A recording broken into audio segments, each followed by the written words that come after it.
मैं बार बार तुमसे जब भी मैं आता हूं आज शाम के मंच में, मैं आप लोगों से एक ही बात कहता हूं, पढ़ो दिमाग को जिंदा करने के लिए। एक जिंदा दिमाग कुछ भी कर सकता है। वो आईएएस बन सकता है, वो डॉक्टर बन सकता है, इंजीनियर बन सकता है, मेंबर ऑफ पार्लियामेंट बन सकता है, प्रधानमंत्री बन सकता है, और फाइनली वो बुद्ध भी बन सकता है। इसीलिए तो मैं आपसे कहता हूं ध्यान करो। ध्यान का मतलब ये थोड़ी करो घर से भाग जाओ, हिमालय चले आओ।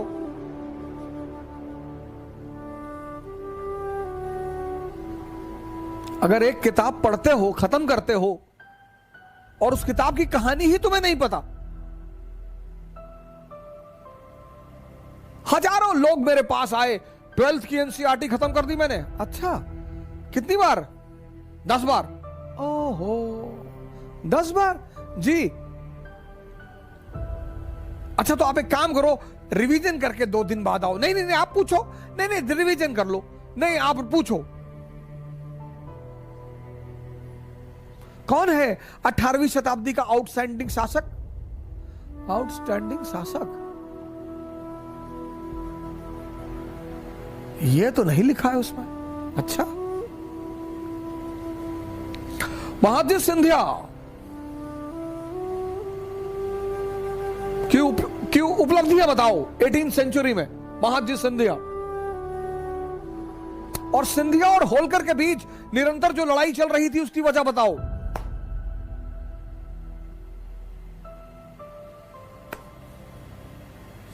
बहुत बड़ी वजह है, और वो ऐसी वजह है जिसकी वजह से ब्रिटेन ने चीन पर कब्जा किया।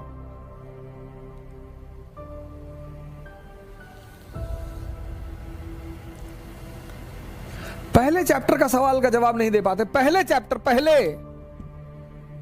तब क्यों पढ़ रहे हो? नहीं, नौजवान क्रांति में आप नहीं पढ़ा रहे हैं तो कितना पढ़ोगे?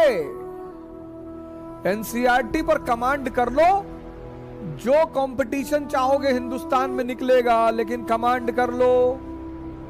दावा के साथ कह रहा हूं, चाहे कोई भी आदमी हो जो भी 5 साल, 6 साल, 7 साल, 8 साल से तैयारी कर रहा हो और उसका सिलेक्शन नहीं हो रहा है, आप मिलिए हमसे। आप हमसे मिलिए। आपका आधार खराब है, बेस खराब है आपका। हाँ, आप मेंस लिख रहे हैं, इंटरव्यू दे रहे हैं, फिर तो कोई और ही रीजन है। फिर भी रीजन होगा जरूर, फिर भी रीजन होगा जरूर।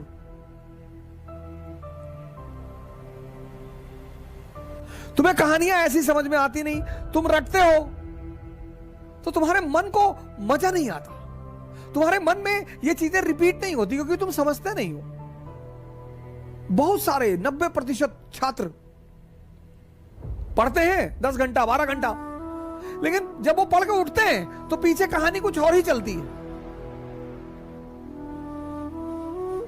पढ़ना जानते हैं, सेव करना नहीं जानते। जैसे तुम कंप्यूटर में सेव करते हो ना, ऐसे यहां भी सेव होता है। अब इसको जो चीजें पसंद है वो खुद ब खुद सेव कर लेता है। आपको कोई कविता अच्छी लग गई, अपने आप सेव हो जाएगी।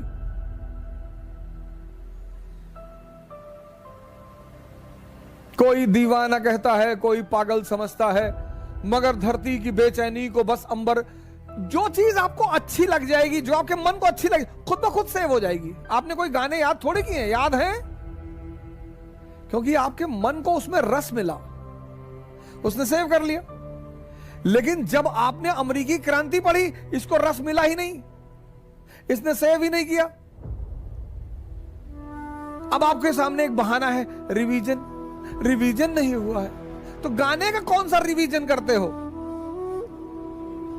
10-10 गाना याद है, 20-20 गाना याद है, 50-50 गाना याद है, फिल्मों की स्टोरी याद है, वहां कौन सा रिवीजन? वहां भी तो रिवीजन नहीं करते। तुम सेव करना भूल गए हो, तुम समझना भूल गए हो। एक पक्षी है रैवन, वो बाज के कंधे पे जाके बैठ जाता है। और बाज शाहीन, पक्षियों का राजा है शाहीन। शेर के मुंह से गोश्त निकाल लेता है। शेर जब उसकी आवाज सुनता है तो शेल्टर मांगने लगता है, भागने लगता है। उसके कंधे पे जाके रेवेन नाम का पक्षी बैठ जाता है।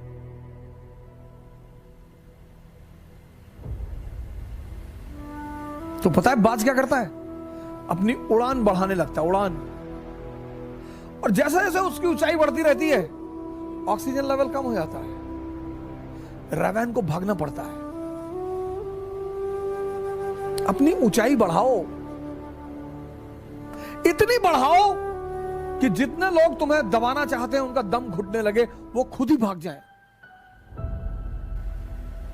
क्योंकि जब तक तुम कमजोर रहोगे तुम्हारा शोषण होगा। तुम किसी भी जाति के हो, किसी भी धर्म के हो, क्या फर्क पड़ता है? जब तक तुम कमजोर हो, जब तक तुम डिपेंडेंट हो, तुम्हारा शोषण होगा। नियम है, नियम है, नियम। अपनी सारी ताकत अपने में लगाओ और अपनी ऊंचाई को इतना बढ़ाओ, इतना बढ़ाओ कि तुम्हारे जितने अगल बगल लोग